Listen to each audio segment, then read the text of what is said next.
Let's talk about yeast in detail. Dry yeast and fresh yeast differ in form. There's also something called semi-dry yeast. Are you familiar with it? Semi-dry yeast has a sticky, liquid texture. Fresh yeast could be like this SAF instant yeast. Let me break off a piece to show you. This is what fresh yeast looks like crumbled. In a block, it's soft. It has a mud-like texture. Dry yeast, which you find in supermarkets, is granular. For home use, dry yeast is perfectly fine.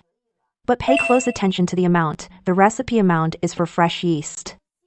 You need 2 to 3 times more fresh yeast. Be very careful with this conversion. Okay, if a recipe calls for 2.5 grams of fresh yeast, right? You'd use about 1.2 grams of dry yeast. So I suggest doubling or scaling up the recipe. That way, when you measure, it's easier to weigh such small amounts. Yeast is a crucial ingredient. Another key point, you must distinguish high sugar from low sugar yeast.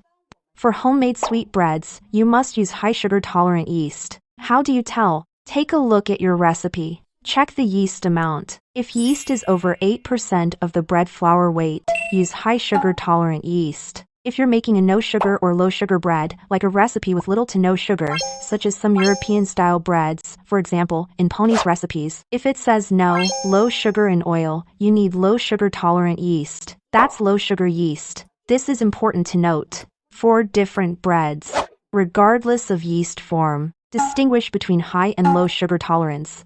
If you have any questions, ask in the comments section.